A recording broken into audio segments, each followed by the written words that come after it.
There's no mistake in our reservation for 7 people. I'd appreciate if you could prepare a separate seat for this lady who isn't included in the count. Elizabeth, my husband's mom, often made bold requests, teasing me. But today might be different because I know a secret she's hiding, and I plan to reveal it at our family gathering. I'm Natalie, 28 years old, and I work as a chef. I met my husband George at the restaurant where I work. He runs a long-standing electronics store in the city, passed down through his family. Sadly, his father, who ran the store before him, passed away last year. I grew up in a family passionate about cooking. My parents and brother are all culinary professionals. Surrounded by this environment, I learned a lot about cooking from a young age. Thanks to this and my talent, I graduated top of my class from culinary school. I used to be confident in my cooking skills, but marrying George made me doubt myself. We ended up living with his mom, Elizabeth, after his dad passed away. George wanted to take care of her, so we agreed to live together. I hoped for some time alone with George after our wedding, but living with his parents changed that plan. I knew he might eventually live with them, but not right after getting married. Maybe he didn't want to upset me by mentioning it earlier. Living with Elizabeth wasn't as bad as I thought. She was kind and helped with chores. She even bought me treats from my favorite bakery. But there was one issue. Her cooking was too salty for my taste. She prepared our meals, but they were always too salty. I knew Elizabeth was from the northern regions, though I assumed her love for salty food might be typical there. I'd read in magazines and seen on TV that northerners often prefer saltier tastes. However, I knew it wasn't true for everyone, like my colleague at work who's also from the north but likes lighter flavors. Elizabeth's cooking didn't match what I expected. Her dishes were much saltier than what I'd heard or what my colleague liked. Her stew, for example, had such a strong sauce that it overpowered the natural colors of the ingredients. It felt like eating pure sauce sometimes. Elizabeth would encourage me to eat more, saying that if the food wasn't flavorful enough, it wouldn't be satisfying. I'd often wonder if this was the standard taste. Once my husband mentioned that the dish seemed lighter than usual, and Elizabeth said she adjusted it to my liking. But even then, I found it too salty. I couldn't help but think, this is considered light. I was shocked by what happened next. Eating Elizabeth's heavily seasoned food every day seemed to dull my taste buds. I started doubting my ability to taste properly, especially when cooking at work. Luckily, the head chef did the final taste checks, so it didn't affect the dishes much. But it worried me a lot. To deal with Elizabeth's cooking, I started making my own breakfast before she woke up. It helped me keep up at work, but it made her cold towards me. She started ignoring me when I greeted her in the morning. One evening, I asked her opinion on a dish I'd worked hard on. She questioned if I'd seasoned it right, saying cooking basics were important. She added more sauce, saying it needed more flavor. It made me feel like she thought I was being arrogant about my cooking skills. But I was just worried about health issues. I couldn't shake the feeling that there was a reason behind Elizabeth's sudden change in behavior. My husband has 2 older sisters who welcomed me warmly into their families from the start of our marriage. They even offered to help if I ever had any problems with their mother. Their support made me feel valued even though we were just getting to know each other. Their husbands were also friendly, which added to the family's warmth. Especially Emily, who has a delightful 5-year-old daughter. We were preparing for her big birthday celebration, and I happily agreed to help with the food. The table was filled with a variety of dishes, each colorful and inviting. Emily praised the spaghetti I made, saying her daughter loved it. Her appreciation made me really happy. She even thanked me for the delicious spaghetti with sparkling eyes. Emily also shared a stew she made, which she was a bit shy about. She encouraged everyone to try it, especially her daughter. Emily's daughter frowned and refused the spicy stew, saying it made her mouth burn. She asked for more water after trying a bit, but her glass emptied quickly. Then she commented that her mom's cooking was usually heavy on seasoning, and today's was even more so. Her mom got angry and stormed off, ending the party abruptly. I regretted offering to help with the cooking, especially since Emily's daughter's comment seemed to upset her mom. It felt unfair for our efforts to be criticized like that. That night, I wanted to apologize to Emily, but I couldn't find the courage. When I finally did, she responded coldly, telling me not to act superior because it wasn't my house. Her response was sharper than I expected.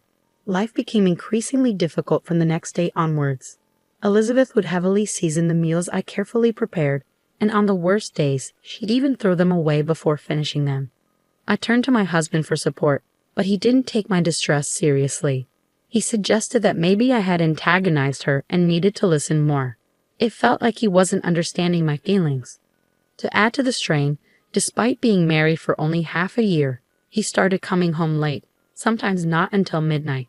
He said it was because of work, but he even started missing important family events like Emily's daughter's birthday party. This put a further strain on our marriage.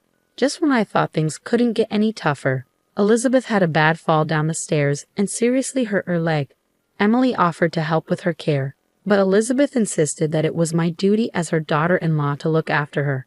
After that, my life changed completely.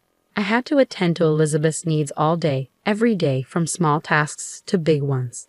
Even at work, I'd get constant calls from her, disrupting my tasks.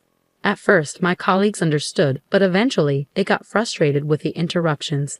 I ended up resigning from my job. When I told Elizabeth about quitting, she seemed happy about it. Since then, my days have been filled with meeting her spontaneous demands at all hours. It's taken a toll on my mind and body. As my husband's absence at home grew, I couldn't shake my doubts about his excuses for working late. I started considering what our next steps should be, feeling like I couldn't stand by any longer. I decided it was time to teach both Elizabeth and my husband a lesson. A few days later, during breakfast, I brought up the idea of divorce. They were both shocked by my sudden announcement.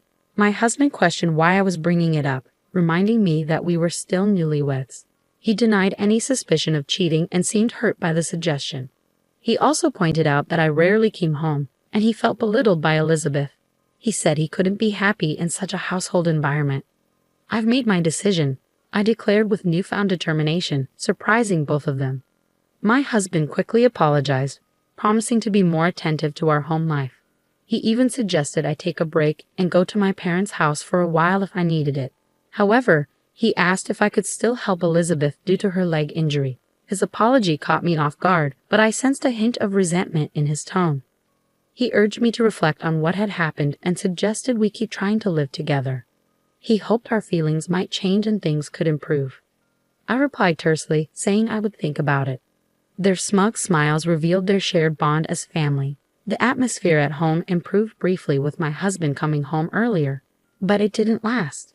He started staying out late again, and Elizabeth returned to her cold behavior. Despite her injury, she frequently left the house. When I questioned her actions, I uncovered a shocking truth. My phone rang incessantly one day, with calls from my husband and Elizabeth. They demanded to know why I had left Elizabeth alone. I explained that I was at my parents' house, as we had agreed it would be temporary. But something had gone wrong. Amidst the commotion, I heard Elizabeth's voice in the background. "I won't go back to that house. From now on, all communication should go through lawyers," I stated calmly before hanging up. For the next few days, I enjoyed the peace of my parents' home.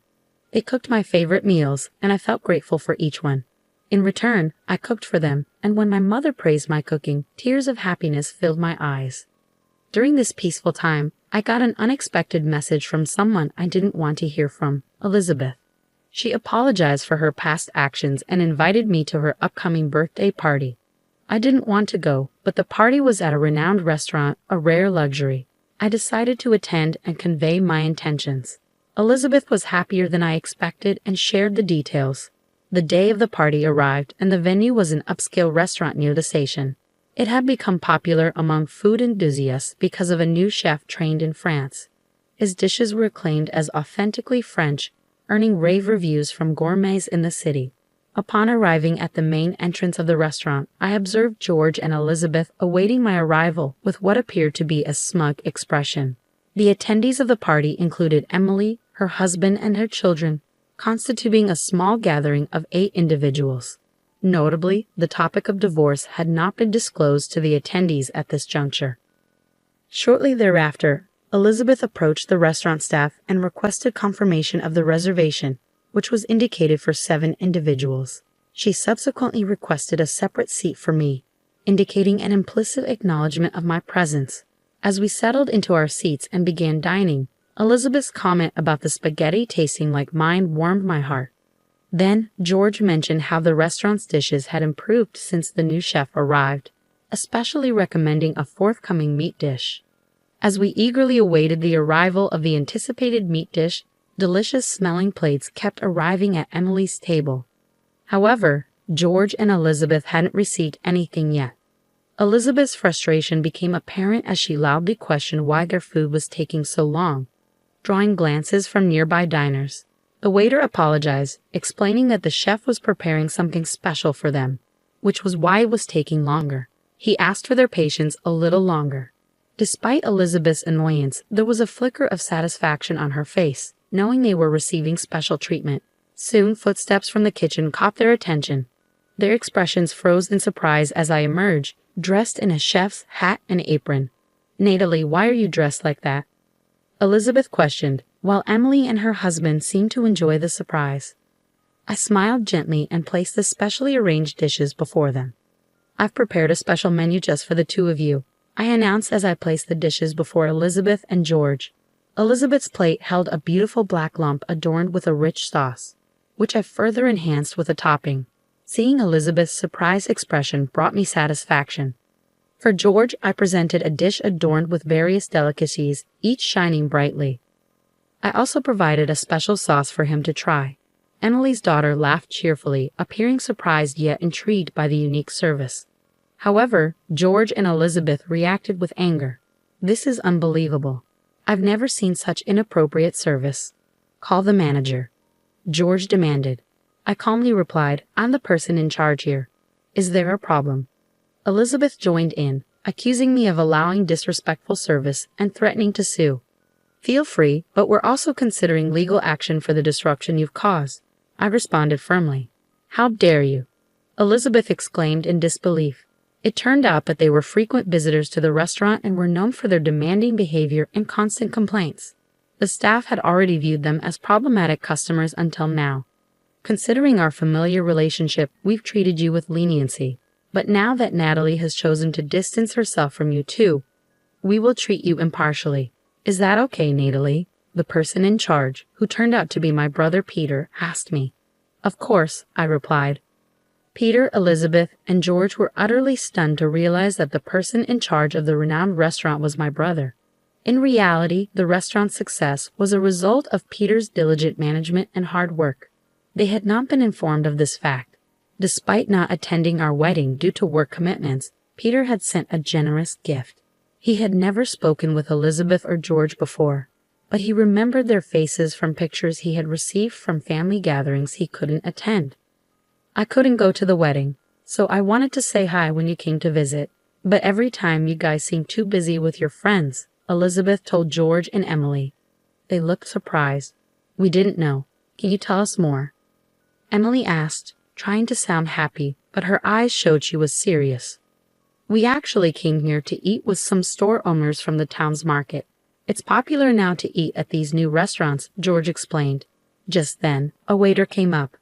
"You forgot this last time you were here," he said, handing Elizabeth a shiny earring. "You often eat here with guys who wear earrings. Isn't that risky?" I was surprised by Emily's question but laughed. "Well, it's not exactly like that. He's secretly dating a woman who works at the flower shop across the street." George looked shocked. "How did you find out?" "A few weeks ago, I felt suspicious and hired a detective. They took photos of him having dinner with her here and even going into a hotel together. To be honest, I don't think it was a good idea for you to marry her. I'm planning to get a divorce. Just be ready for that," George said, speaking openly about divorce for the first time. For me, it wasn't a surprise. I had expected it. Just remember to pay the alimony. "Don't worry. I recently made a big business deal, so I'm financially stable now. I'll happily pay all the alimony," George assured. That reassured me. "Now about you, Elizabeth." Elizabeth, who had been listening quietly, suddenly spoke up. She was a regular at this fancy restaurant and known by the staff. "What do you want from me? Since my husband passed away, I don't think anyone can criticize me." But I knew something she didn't. "Actually, I had a detective look into your secrets too. Turns out, you've been in a secret relationship for 5 years. But wait, didn't your husband just pass away a year ago? What's going on?" Emily and her siblings were furious and disappointed. Their father had meant a lot to them, so this news was hard to take. I was surprised too, but when I asked the detective how he knew so much about Elizabeth, I found out that her father had hired the same detective agency before. You deceived him for so long, even while he was still alive. And George, even when you were with Natalie, you were seeing another woman. How could you? Emily and her siblings were furious and disappointed. Their father meant a lot to them, so this news was really tough to handle. The tense atmosphere at our table caught the attention of other diners. We promised to talk about it more at home and ended the dinner. As I left, I thanked the restaurant staff and Peter. A few days later, under Emily and her siblings' stern gaze, George and I started the formal divorce process. Now I'm free. I won't regret anything, no matter what, George said confidently. I never expected this. Even after I told you about my bad leg, I didn't think you'd treat me like this, Elizabeth said, surprised. Her leg had actually healed already, but she had pretended to be in pain to seem better than me. It shocked me again. From now on, both she and my husband will be strangers to me. Even though our marriage ended quickly, I have no regrets. A few days later, when I checked my bank account, I was surprised to find that both my husband's and his mistress's alimony payments had been deposited at the same time. It seemed like my husband covered her share too. With this knowledge, I could finally see them as completely out of my life. Then some interesting news came about my husband and his mistress. He had gotten into debt to pay the big alimony. But soon after we divorced, she dumped him easily. Emily told me that the woman is known in the area for going after married men. After what happened at the restaurant, Peter told us that regular customers were tired of George and Elizabeth's behavior, and they were happy we stood up to them. After that, the restaurant banned them from coming in. Their dishonesty became known in the community. A big contract my husband was bragging about got canceled. His electronics store relied on trust from the locals. But now that trust is gone, running it will be hard. Elizabeth's life got tough too. She was left by her longtime lover, and medical tests showed her unhealthy lifestyle was hurting her health. Her health problems were her own doing, so she didn't get much sympathy. Luckily, I got to go back to the Western-style restaurant where I used to work. Even though they knew about my past, the staff and bosses welcomed me warmly. Emily and her family, including the spaghetti lady, kept coming to the restaurant, which meant a lot to me. They had cut off all ties with George and Elizabeth. Their betrayal, especially after their dad passed away and the truth came out, hurt them deeply and seemed hard to get over. Cooking brings me so much joy. Those moments when I'm happy in the kitchen are the ones I treasure the most. It makes me feel truly blessed.